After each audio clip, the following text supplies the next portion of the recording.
फैज हमीद से तहकीकात, मजीद 3 रिटायर्ड फौजी ऑफिसर्स तहवील में ले लिए गए। तीनों रिटायर्ड ऑफिसर्स मिलिट्री डिसिप्लिन की खिलाफ वर्जी पर तहवील में लिए गए। तीनों ऑफिसर्स को lieutenant general retired Faiz Hamid के कोर्ट मार्शल के सिलसिले में तहवील में लिया गया। कुछ रिटायर्ड फौजी अफसरान और उनके साथियों के खिलाफ तहकीकात जारी हैं। ISPR के मुताबिक तीनों रिटायर्ड ऑफिसर्स सियासी मफादात के इमा और मिली भगत से अदम इस्तेहकाम को हवा दे रहे थे।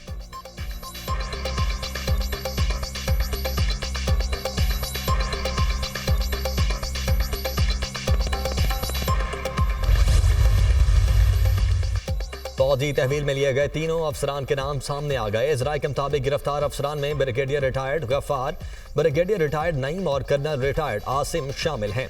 तीनों अफसरान सियासी जमात और lieutenant general retired Faiz Hamid के दरमियान राबताकारी में शामिल थे।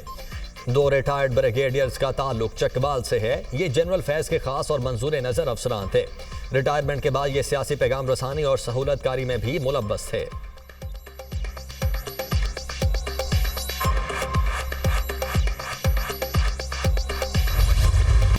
फैज हमीद हमारा असासा थे, उन्हें ज़ाया कर दिया गया। Lieutenant general retired Faiz Hamid के मामले से कोई लेना देना नहीं। फौज फैज हमीद से तफ्तीश कर रही है, ये उनका अंदरूनी मामला है, मुझे इससे क्या।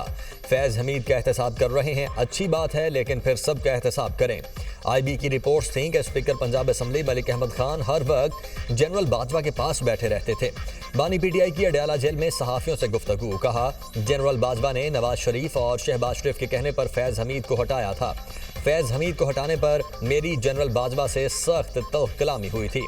वज़ीर दिफा ने जनरल बाजवा की एक्सटेंशन की बात करके मेरे मौक़िफ़ की तायीद की है।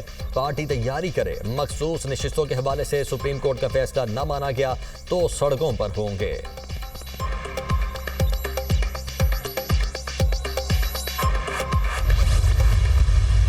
इमरान खान का जो पॉलिटिकल गॉडफादर था, यो या बाजवा साहब थे या फैज साहब थे। आप कह सकते हैं कि बाजवा साहब जो पॉलिटिकल गॉडफादर थे और ये इनका पॉलिटिकल चाचा था इमरान खान साहब का फैज जो है। ये जो पॉलिटिकल सियासी रिश्तेदारी जो थी इन तीन लोगों की, उसमें जो है मुल्क में जो कुछ 4 साल में 5 साल में हुआ, जहां जो है जिसमें 9th May is the main thing, जो उसमें बाजवा साहब भी रिस्पॉन्सिबल है, उसमें टोटली रिस्पॉन्सिबल है, टोटली कल्पेबल जो है वो फैज साहब भी हैं, and obviously Imran Khan was the ultimate beneficiary in that.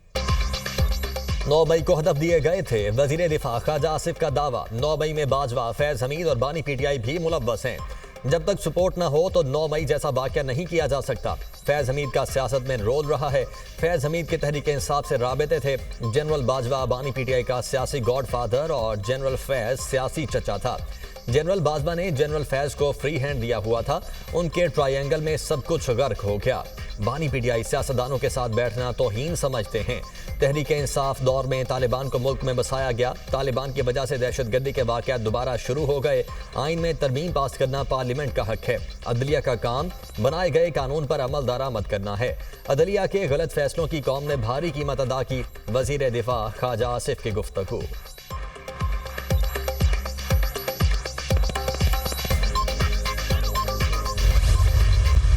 जिन तारीख़ों का हवाला ख्वाजा साहब प्रोग्राम में दे रहे हैं, उनमें गालिबन उन्हीं दिनों में जनरल बाजवा का एक जुलाई एंड और सितंबर के महीने का एक दौरा है अमेरिका का। उसमें जनरल बाजवा क्लियरली सेड कि मैं कोई एक्सटेंशन नहीं ले रहा।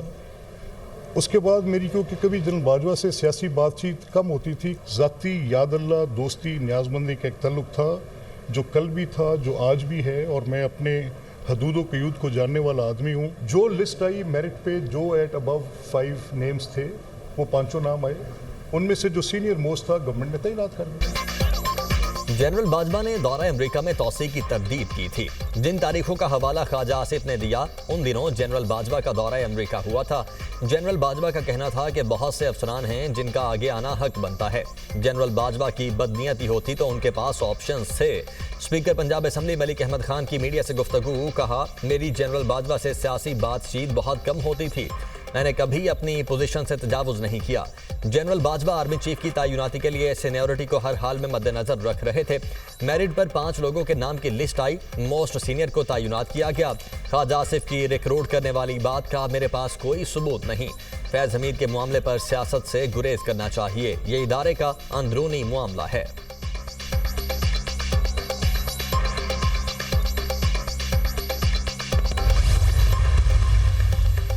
बानी पीटीआई के लिए पैगाम रसानी का इल्जाम। सिक्योरिटी इदारों ने डेप्यूटी सुपरिंटेंडेंट अडयाला जेल को हिरासत में ले लिया। डेप्यूटी सुपरिंटेंडेंट अडयाला जेल को इख्तियारात से तजावुज पर हिरासत में लिया गया। तहकीकात के बाद डेप्यूटी सुपरिंटेंडेंट अडयाला जेल के खिलाफ महकमाना कार्रवाई की जाएगी। बानी पीटीआई के लिए सहूलतकारी के इल्जाम में मजीद 2 अफराद को हिरासत में ले लिया गया। जेल असिस्टेंट नाजिम, साबिक डेप्यूटी सुपरिंटेंडेंट जफर शामिल।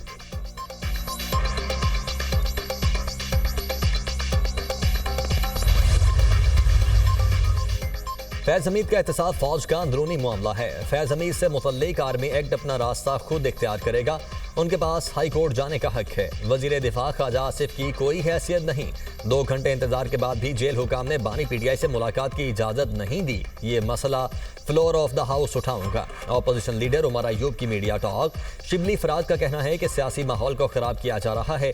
जेल एहलकार धमकी देता है बानी पीटीआई से सियासी गुफ्तगू नहीं करने।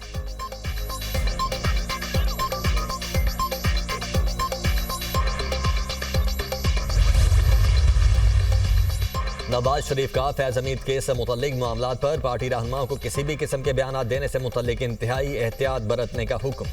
सदर नून लीग ने हिदायत की कि तमाम पार्टी रहनुमा जज्बाती बयान देने से गुरेज करें। नून लीग के इजलास में हुकूमत और इस्टेब्लिशमेंट का भरपूर साथ देने का फैसला।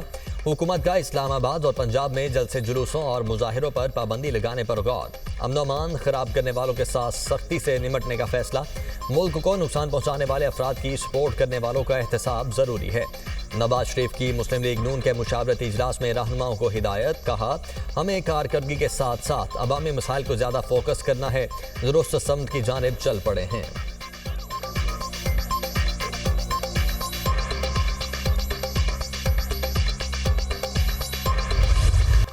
शरपसंद नासिर अवाम और मुसल्लह अफवाज में खलीज पैदा करने की कोशिश कर रहे हैं। साबिक फौजियों और कौम की गैर मुतज़ल्ज़िल हिमायत से तमाम साजिशें नाकाम बनाएंगे। साबिक फौजी पाकिस्तान की तरक्की में अहम किरदार अदा करते हैं। Army chief general Asim Munir का रिटायर्ड फौजी अफसरान के एजाज़ में तकरीब से खिताब। साबिक फौजियों का पाक फौज की क़यादत पर एतमाद का इजहार। अंदरूनी बैरूनी सलामती के चैलेंजेस का मुकाबला करने में हिमायत का इरादा। आर्मी चीफ ने चैलेंजेस के मुकाबले में इत्तेहाद और यगानगत की अहमियत पर जोर दिया। साबिक फौजियों की लगन और कौम की तारीख की तश्कील में अहम किरदार को सराहा। रिटायर्ड क़यादत ने बैरूनी और दाखिली सिक्योरिटी को दरपेश खतरात से निमटने के लिए मुकम्मल हिमायत का यकीन दिलाया। रिटायर्ड अफसरान और जवान मुल्क की खुशहाली और सलामती के लिए मुत्तहिद हैं। ISPR।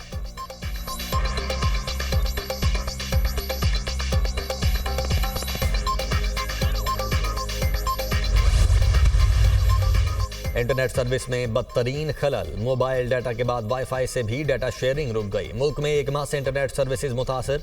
PTI का इजहार इल्मी। सेनेटर पलबशा खान की ज़ेर सदारत सेनेट की कायमा कमेटी बराए इंफॉर्मेशन टेक्नोलॉजी का इजलास। अरकान कमेटी ने internet social media apps down होने का मामला उठा दिया। कमेटी की 2 हफ्तों में इंटरनेट और सोशल मीडिया का मसला हल करने की हिदायत। इंटरनेट सोशल मीडिया ऐप्स सुस्त होने से नुकसानात की रिपोर्ट तलब।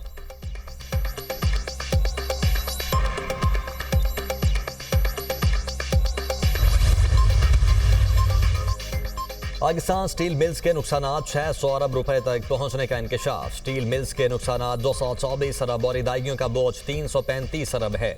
स्टील मिल्स विफाकी हुकूमत और नेशनल बैंक की 258 अरब की नादहिंदा है। चीफ फाइनेंशियल ऑफिसर की रिपोर्ट। विफाकी वजीर राना तनवीर ने बताया कि पाकिस्तान स्टील मिल्स में अभी भी चोरी हो रही है। मिल्स की जमीन पर हाउसिंग सोसाइटी नहीं बनने देंगे। स्टील मिल्स में तहकीकात के लिए नाज बलोच की ज़ेर सदारत ज़ैली कमेटी तश्कील।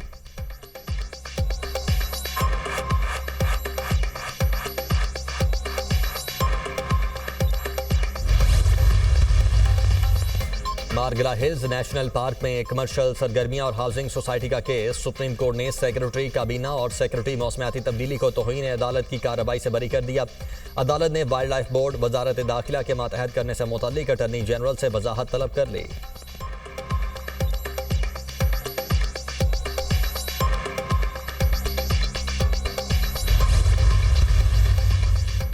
वजीर दाखिला मोहसिन नकवी की बरतानिया के वजीर मुमलिकत बराए खारिजा उमूर हमेश फाल्कन से मुलाकात। बाहमी दिलचस्पी के उमूर और पाक बरतानिया दो तरफा ताल्लुकात के फ़रोग पर तबादला ख्याल। मोहसिन नकवी बोले, अफगान मुहाजिरीन को अफगानिस्तान वापस भिजवाने के लिए जल्द दूसरा मरहला शुरू करेंगे।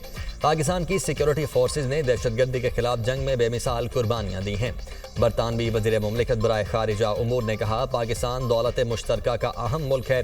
दहशतगर्दी के खिलाफ जंग में पाकिस्तान की कुर्बानियों को तस्लीम करते हैं।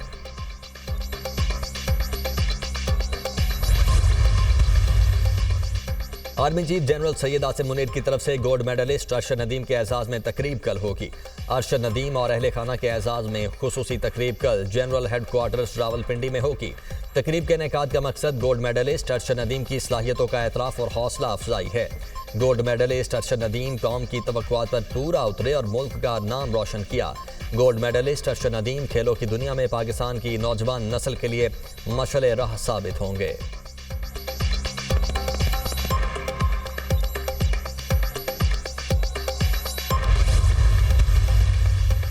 वजीर आला सिंध मुराद अली शाह से कौमी हीरो अरशद नदीम की मुलाकात। सीनियर सूबाई वजीर शर्जील मेमन भी मुलाकात में शरीक हुए। वजीर आला सिंध मुराद अली शाह ने अरशद नदीम का वजीर आला हाउस आमद पर इस्तकबाल किया। वजीर आला सिंध मुराद अली शाह ने अरशद नदीम को 5 करोड़ रुपए का चेक के नाम में दिया। मुराद अली शाह ने अरशद नदीम को अजरक पहनाई और शील्ड भी दी। गुफ्तगू में कहा, सिंध हुकूमत अरशद नदीम की भरपूर सपोर्ट करती रहेगी। वज़ीर बल्दियात सईद गनी ने कराची में सड़क का नाम अरशद नदीम से मंसूब करने का ऐलान किया।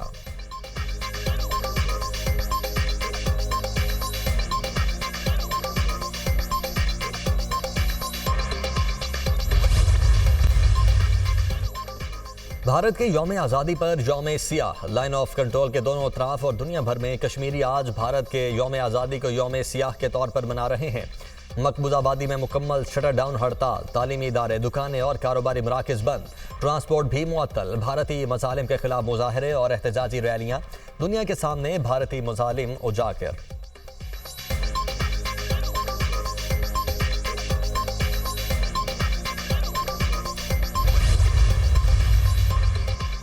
और मॉनसून के रंग, मुल्क के मुख्तलिफ शहरों में बारिशें, लाहौर के मुख्तलिफ इलाकों में बारिश, मौसम खुशगवार। इस्लामाबाद में भी बादल बरस पड़े। शकरगढ़, दीना में मूसलाधार बारिश।